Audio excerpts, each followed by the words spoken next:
Владата на Република Македонија на вечерашната воредна седница расправаше по повод настранатите штети на овошните лозови насади од мрзнење, имајќи во предвид дека изминатите 2 вечери температурите се спушта и до минус 7 степени. Така да на вечерашната седница беа присутни и повеќе градоначалници од општините каде што имаше и најголеми штети, и тие информираа владата на Република Македонија и од она што беше кажано може да се заклучи дека штетите на овие овошни лозови насади се доста големи. Затоа владата донесе 2 одлуки. Прво, да денеска, односно вечерва, ги формираме комисиите кои што од утре ќе излезат на терен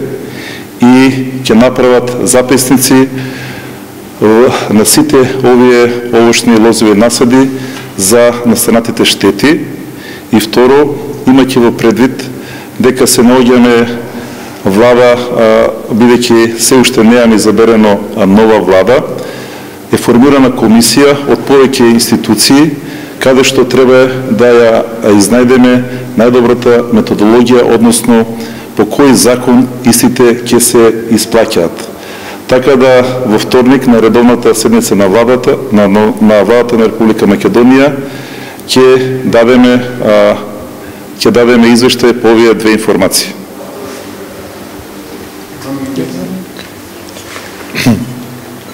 Од денешниот увид на терен можам да констатирам дека навистина неспецифичните временски услови кои што ја зафатија Република Македонија и она што мразот како неповолен временски настан оквалификувано од Управата за хидрометеоролошки работи направи штети на јаболковите насади во Преспанскиот регион. Истото можем да кажам дека се однесува и на сите останати региони во Република Македонија, со исклучок на 1 или 2 општини во јужниот дел, во јужните региони, во јужниот дел на Република Македонија. И во таа насока сакам да кажам дека комисиите кои што се формирани уште вечерва ќе бидат утре на терен и ќе се направат итни првични анализи, процени на настанатата штета од мразот и соодветно на тие процени ќе се продолжи понатаму по востановената методологија по која што треба да се извршат исплатата на штетите, кои што се предизвикани од мразот. До сега пракса беше исплата на штети до 30% од вкупната штета. Дали сега ќе биде така во овој случај? Ова, како што спомна министерот, комисијата која што е составена од повеќе институции треба да утврди методологијата по која што ќе се изврши исплатата на штета на претходно направените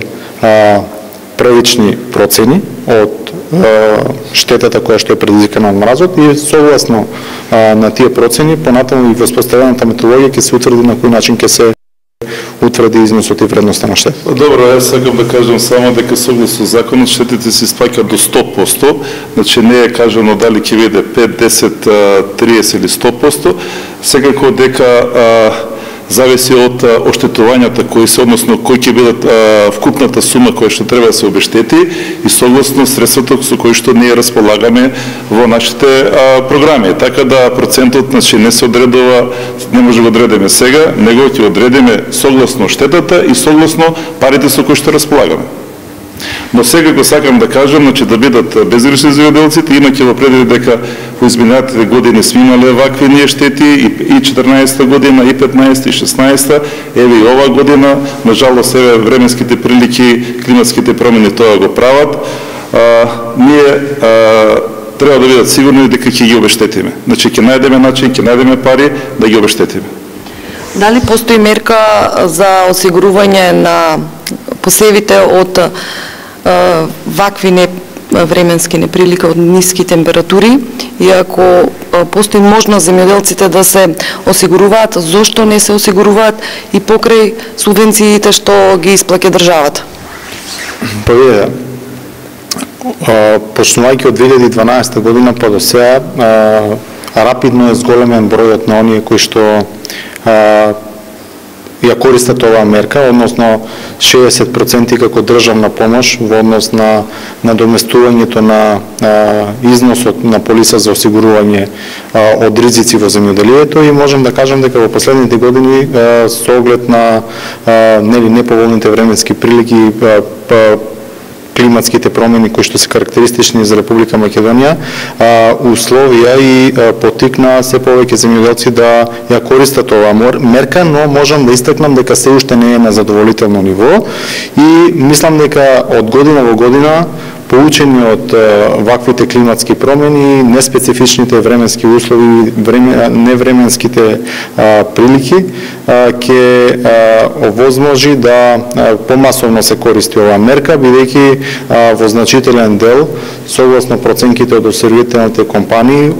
има одредени проблеми и на страна на осигурителните компании. Ние тоа го имаме воочено и го имаме согледано. На неколку пати во Министерството за земјоделство сме ги повикувале на состанок и тука ги рачистуваме одредени проблеми, но се надевам дека во следниот период, поучени од ваквите неповолни временски прилики, дека ќе користат оваа можност за надоместувањето на износот на полисите за осигурување во износ од 60% од вредноста на полисите.